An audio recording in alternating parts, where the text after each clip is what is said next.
مسند احمد میں حدیث مبارکہ ہے، نبی کریم صلی اللہ علیہ وسلم نے فرمایا، اللہ تعالیٰ کے ہاں ذی الحجہ کے پہلے 10 دنوں کی عبادت سے بڑھ کر اور کوئی عبادت عظیم اور محبوب تر نہیں ہے، اس لیے ان دنوں میں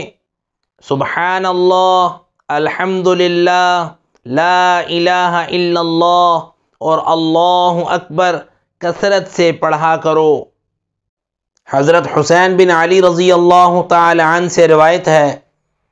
نبی کریم صلی اللہ علیہ وسلم نے ارشاد فرمایا، جو شخص اس حال میں قربانی کرے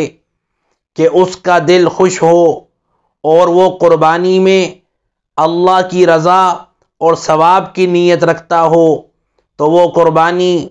اس شخص کے لیے جہنم سے آڑ ہو جائے گی۔ اللہ سبحانہ و تعالی سب کو خوش دلی کے ساتھ ثواب اور اپنی رضا کی نیت رکھتے ہوئے قربانی کر کے جہنم سے نجات حاصل کرنے کی توفیق اور سعادت عطا فرمائے۔ سنن ابن ماجہ اور جامع ترمذی میں ہے، حضرت عائشہ صدیقہ رضی اللہ تعالی عنہا روایت کرتی ہیں کہ رسول اللہ صلی اللہ علیہ وسلم نے فرمایا، قربانی کے دن آدمی کا کوئی عمل بھی اللہ تعالیٰ کے نزدیک قربانی سے زیادہ پیارا نہیں ہے، اور قربانی کا جانور قیامت کے دن اپنے سینگوں، بالوں اور کھروں سمیت حاضر ہوگا، یعنی ان سب چیزوں کا اجر و ثواب ملے گا، اور قربانی کے جانور کا خون زمین پر گرنے سے پہلے اللہ تعالیٰ کے ہاں ایک خاص درجے میں پہنچ جاتا ہے۔ اس لیے تم خوش دلی کے ساتھ قربانی کیا کرو، اور زیادہ پیسوں کے خرچ ہو جانے پر اپنا دل برا مت کیا کرو۔ حضرت علی رضی اللہ تعالی عنہ سے روایت ہے کہ رسول اللہ صلی اللہ علیہ وسلم نے فرمایا، فاطمہ اٹھو اور قربانی کے وقت اپنی قربانی کے پاس حاضر ہو، کیونکہ قربانی کا پہلا قطرہ جو زمین پر گرتا ہے، اس کے ساتھ ہی آپ کے تمام گناہوں کی مغفرت ہو جائے گی۔ اور یاد رکھو، قیامت کے دن اس قربانی کا خون اور گوشت لایا جائے گا اور 70 حصے بڑھا کر آپ کے میزان عمل میں رکھ دیا جائے گا، اور ان سب کے بدلے نیکیاں دی جائیں گی۔ اللہ سبحانہ و تعالی ہم سب کو اس پر عمل کرتے ہوئے قربانی اپنے احکامات کی روشنی میں کرنے کی توفیق عطا فرمائے۔ صحیح مسلم میں حدیث مبارکہ ہے، نبی کریم صلی اللہ علیہ وسلم نے ارشاد فرمایا، جب تم ذی الحجہ کا چاند دیکھ لو اور تم میں سے کوئی شخص قربانی کا ارادہ رکھتا ہو تو وہ اپنے بال اور ناخن نہ کاٹے۔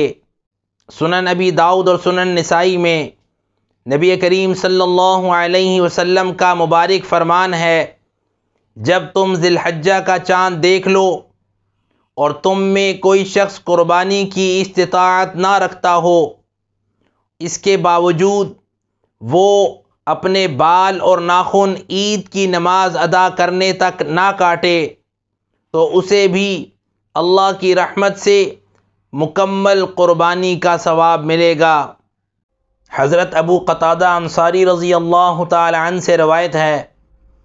کہ رسول اللہ صلی اللہ علیہ وسلم سے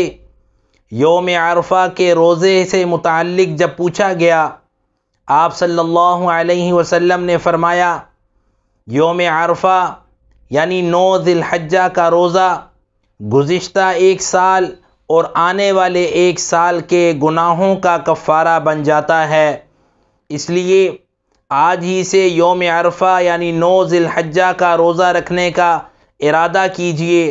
اور دوست احباب کے ساتھ بھی اس پیغام کو ضرور شیئر کیجیے۔ اللہ رب العزت ہم سب کو